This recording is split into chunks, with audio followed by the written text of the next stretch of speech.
Robert O. Schneider came to USCP in 1982 as an assistant professor and director for the Washington Legislative Internship Program. Then from 1989 to 2005, he served as the Department Chair for Political Science and Public Administration. And then Dr. Schneider completed his administrative career at USCP in 2008 while serving as the Associate Vice Chancellor of International Programs. Dr. Schneider taught a class at the Nelson Mandela Metropolitan University in Port Elizabeth, South Africa in 2005. Currently, Robert is a full professor in the Department of Political Science and Public Administration.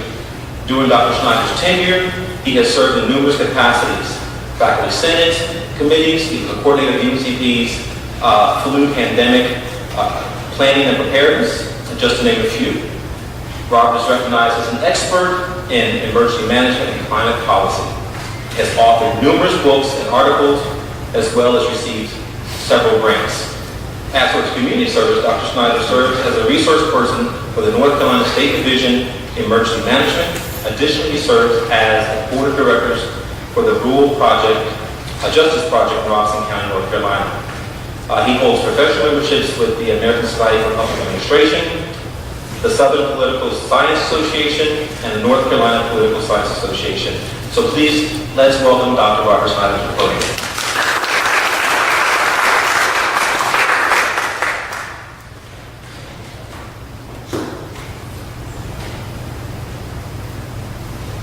Well, hello. I always love it when you have a small crowd and everybody goes to the back. Makes me feel at home, right? Okay, in order to explain to you what this new book is about, it's titled When Science and Politics Collide, the Public Interest at Risk. I have a couple of quotes that probably explain perfectly. You know, when you think of politics and you think of science, you got to realize one thing. You're talking about two different worlds, two different realities almost. Here's what a scientist says about science. We live in the scientific age, yet we assume that knowledge of science is the prerogative of only a small number of human beings, isolated and priest-like in their laboratories. This is not true. The materials of science are the materials of life itself. Science is part of the reality of living.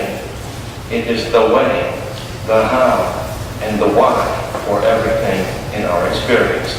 End quote. That's Rachel Carson, the great environmentalist. If you don't know who Rachel Carson is, look her up. You will be very impressed. Here's another point of view about science, one that's probably typical in our political arena today. Perhaps this is how many Americans, particularly partisan Americans, look at science. They have a three-step approach. Step one, feel or believe that a conclusion is true. If you feel it, if you believe it, let's restart. Step two, determine if the data, A, supports what you feel or believe, or B, refutes what you feel or believe.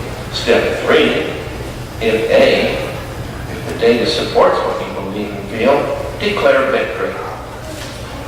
If B, the data does not support what you believe or feel, declare a conspiracy. Then declare victory. That's sort of how we see politics playing out today when it comes to science, or fact for that matter. I'm sure you've heard it said that in the post-fact era. Well, I don't know about that, but I do know this. The relationship between science and politics is not optimal when it comes to our public policy. So many issues that we deal with depend on utilization of the best knowledge science can provide. What I discovered, and by the way, what got me going on this topic was my last book on climate change, Managing the Climate Crisis. In that book, I spent a particular chapter studying public opinion on this subject and was intrigued by one of the major findings, and that is the opinions that people had about climate change had nothing to do with their scientific knowledge. It correlated most directly with their ideology, their partisan viewpoint. And that got me thinking. kind of a sick dynamic. If science can't break through and be heard on its own terms, what is the relationship between science and public policy? So I began this effort right after that. And what I discovered in taking a look at the history of this relationship is there are basically 4 different dynamics which at one time or another may influence it. From time to time, politics and science do cooperate. Rarely, but they do. There's the cooperative dynamic. Then we have what I call the conflict dynamic, the times when science and politics inevitably come into conflict. Then we have the resistance dynamic, and finally what I call the panic dynamic. Now very quickly, with respect to the cooperative dynamic, there have been times when government, politics, politicians, and science have collaborated. Think of World War II and the Manhattan Project, building of the atomic bomb. Think of the space race. We didn't land a man on the moon because scientists persuaded everybody that was a good thing to do. We did that because politicians thought it was a good thing to do. When there is collaboration, it's usually driven by the policymaker, the politician, who identifies a priority that needs to be pursued, usually a priority that is a response to a crisis, and where science can be useful, it is enlisted as a partner. There's a marriage of convenience. So think of, for example, when Sputnik was launched. And I write about this as one of my case studies. I have 5 case studies in the book. When you think about the launching of Sputnik at the beginning of the Cold War, really, it kicked off in panic in this country. We were afraid of losing our edge in technology, or if the Soviet Union can send these rockets into space, could they put weapons on them and bomb us? Our politicians were very, very frightened. In fact, they began to look at space exploration as a national defense necessity, national security necessity. As Lyndon Johnson said, it's part of the arms race. And the priority is not to have the ultimate weapon. The priority is to have the ultimate position. And the ultimate position is to be able to dominate from space. And so that is the kind of attitude that fueled the cooperation, led to a historic investment of public resources in research and development. Never before in the history of the world had a government and scientists collaborated on this level. Now, prior to the World War II, for example, scientific research was conducted in small labs by priest-like scientists huddled over their work, maybe with tens of thousands of dollars. Now all of a sudden, we're working in projects that have billions of dollars, all because we were frightened of the possibility of nuclear war with the Soviet Union. We didn't go to the moon for scientific reasons. We went for reasons of national security. I don't know if you're aware of this or not. Dwight Eisenhower, when he was president and NASA was created, did not want to go to the moon. When he was presented with this thing called the Apollo project, his response was, I'll be damned if I'm going to pop my jewels to send a man to the moon. That's a complete waste of money. John F. Kennedy, man given credit for having the vision, setting the challenge. Initially, he was not too long on the idea. When he was a senator, he was very much in agreement with President Eisenhower. In fact, in March of 1961, he told the director of NASA he was going to cancel the Apollo moon project. He thought it was a waste of money. Less than a month later, Yuri Gagarin was the first person to orbit the Earth, Soviet astronaut. By that afternoon, President Kennedy had called together all of his leaders in the administration, Werner von Braun from the research team, and said, what can we do? We've got to beat them. We've got to get ahead of them. Can we get to the moon before they do? And indeed, a month later, in May, 2 months after canceling the project, in May, he holds the second State of the Union in the same year because of the national crisis. And that's when he says, it's part of our mission to protect freedom and blah, blah, blah. Let us send a man to the moon and return him safely to the Earth before the decade is over. And thus began our quest. It wasn't because we wanted to go to our pale companion in the sky to research about the origins of the planet, discover anything scientific. It was for national security purposes. And guess what? When we achieved that great goal, and I think it was a great goal, happily achieved it for scientific reasons mainly. Public opinion polls said that people didn't think it was worth the expense. And the Russians and Soviets were no longer pursuing competing competition in space. They weren't going to go to the moon. In a very short period of time, the Apollo program lost its energy, funding dried up, and we reformulated the whole mission of NASA. It went from being, essential part of our national security apparatus to just an everyday thing. And we moved on. Far more frequent in the relationship between science and politics is the conflict dynamic. You have to remember, it's almost built into their DNA. Politicians are concerned about what? The minutia of the moment. Scientists are concerned about what? The mysteries of the universe. Both are concerned with data. For the politician, data is something to massage and manipulate for the purpose of winning an argument. For the scientist, the data is everything. It is everything, and it is the foundation for every discovery, for every quote, scientific truth. So they live in different universes. They speak a different language. Their paths cross when necessity dictates, and there are issues that require policy consideration and scientific input. Their paths will cross, but they will not speak the same language and often have a difficult time communicating. Most of the time in a relationship is one of conflict. Scientific discovery will uncover something that will infringe upon somebody's vested interest. So for example, the most obvious one that I talk about in the book is a case study of climate change. Climate science is pretty robust. Its findings quite reliable. And as we have experienced even in North Carolina, with things like Florence or Matthew, it's real. As they're experiencing in California right now, historic wildfires.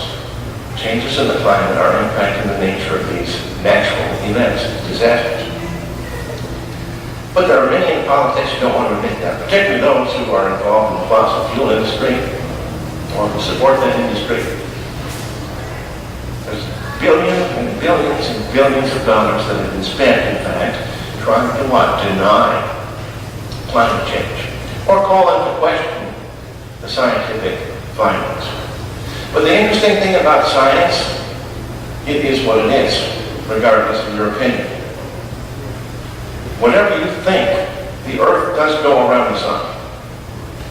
The Earth orbits the sun once every 365.58 whatever days it is. That's why I never say happy birthday to anybody, incidentally. I always say congratulations on another trip around the sun. I think that's better than happy birthday because you don't want to remind old people that you're getting over. So congratulate them on the trip and ask them to tell you about the journey and their experiences. But the point is, whatever your opinion, that happens. But ask Galileo how hard it was to get powers that be to accept that. When Galileo made that discovery, the Catholic Church did its level best to shut him back up. And he was, of course, unfortunately, persecuted by the church. Now you might say, but Dr. Schneider's science eventually won. Today everybody knows the Earth goes around the sun. Yeah, it eventually won, but when the Catholic Church apologized to Galileo, he had already been dead for 350 years. And you don't want to have somebody apologizing to us about climate change 350 years from now. Because quite frankly, if it takes that long, there won't be any human beings here to hear it. That's the nature of that crisis. The point I make, though, is that the vested interests are going to spend a lot of money to prevent making progress, to prevent policies that will alter our energy production. There's really a war going on for survival. Those who want to do something to address the problems of climate change are worried about human survival. Those who want to stop that are worried about the survival of the oil companies. Kind of a neat war. So the conflict dynamic, another part of the conflict dynamic, I use the example of shale gas exploration. In both the case of climate change and shale gas, business interests want to deny that there are problems. In the case of shale, there are no bad side effects. It's a perfectly safe process. The water does not become damaged or fine. But of course, scientific discovery goes on. And we do discover there are risks associated with this process, risks to public health. What happens, of course, is that in the case of climate change, those who oppose the interest want to deny the problem. That science is not complete. We're not certain. They're actually using the playbook that the tobacco industry used when it was first discovered that cigarettes cause cancer, just for example, or secondhand smoke was dangerous. Well, the results are inconclusive. This is incomplete work. It's biased. So we're trying to deny something that's improved. In the case of fracking, what we see is they're trying to anticipate new research. Because we began fracking long before any of the research had been done on the risks.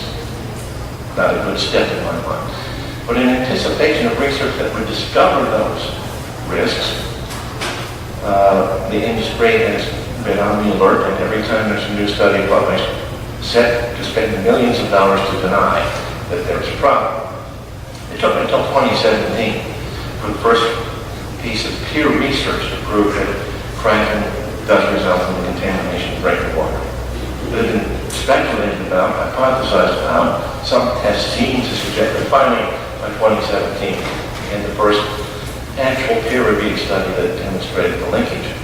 The point I make is that resistance, or that conflict, is the product of economic interests.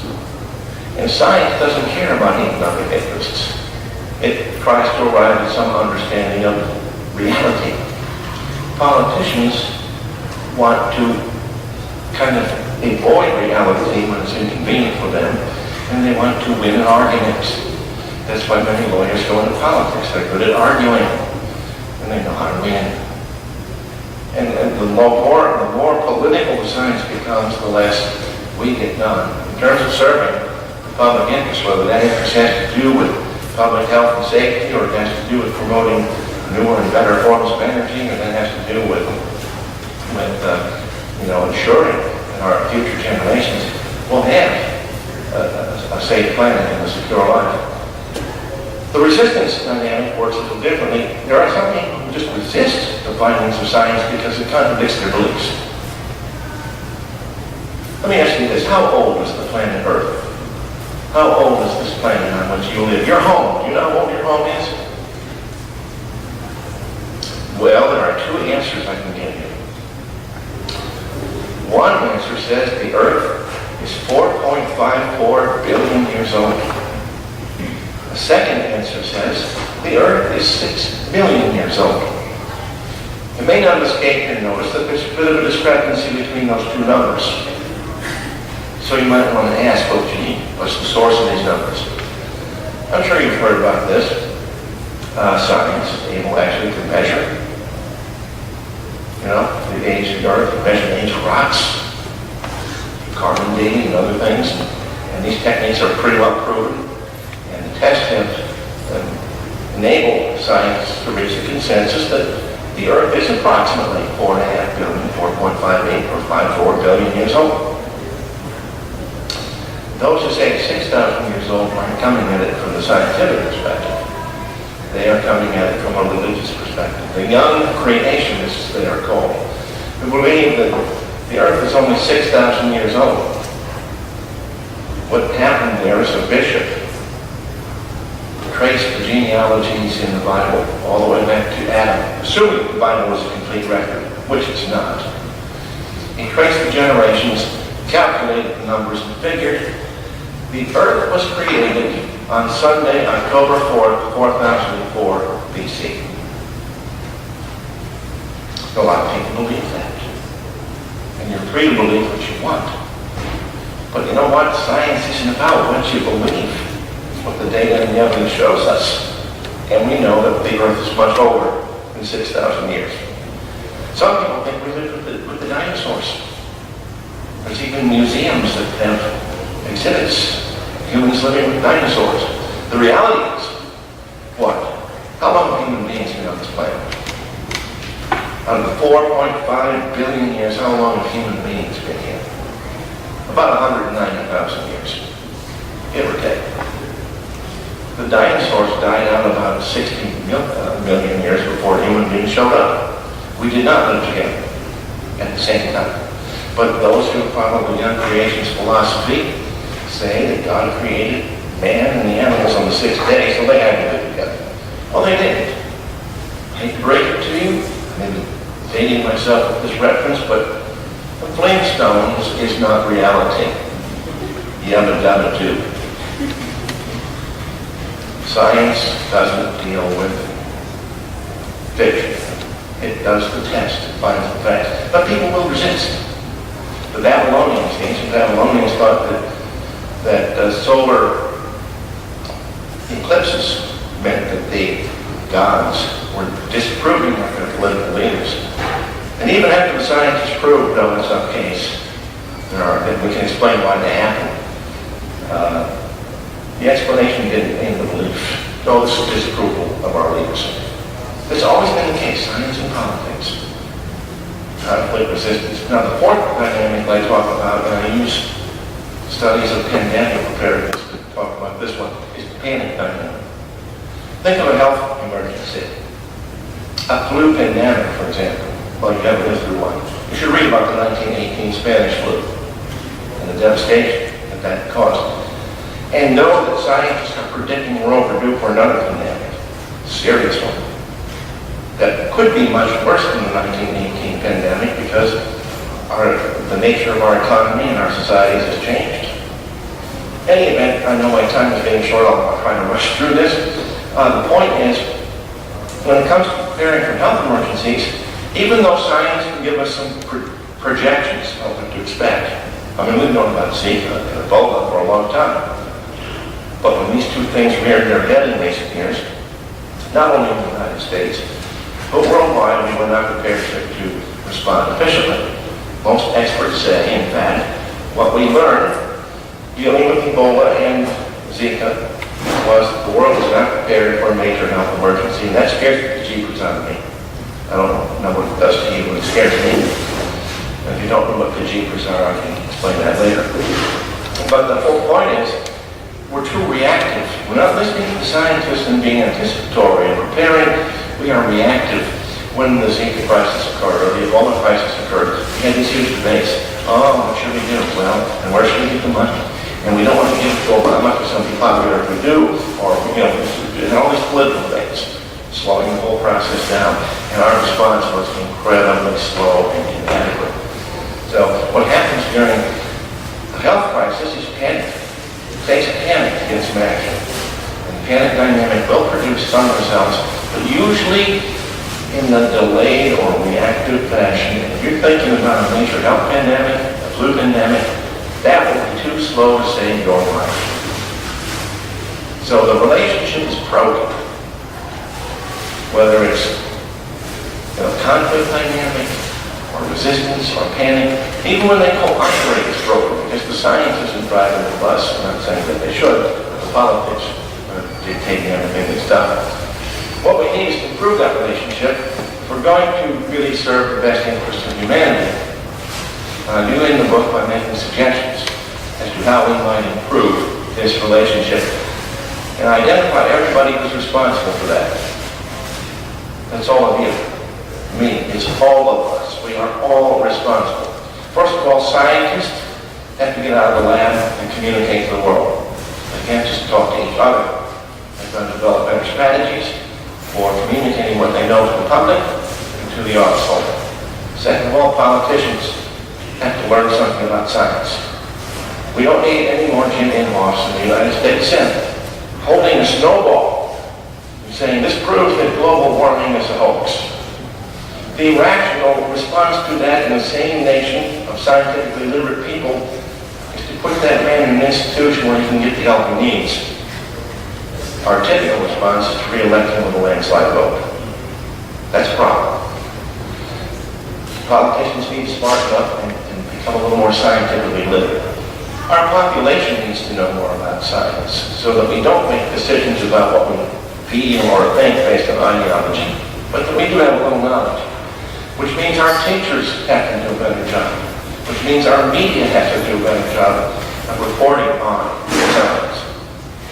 It's going to take a lot of effort from all of these sources to improve that relationship. The point I make in ending the book is that the improvement of this relationship between science and policy making, or science and politics, the improvement of this relationship may well determine not just the future of humanity, but just how good our chances are of surviving in the future. So that's the nature of the book, When Science and Politics Collide. I think it's an absolutely great book myself. I've read it, it's very good.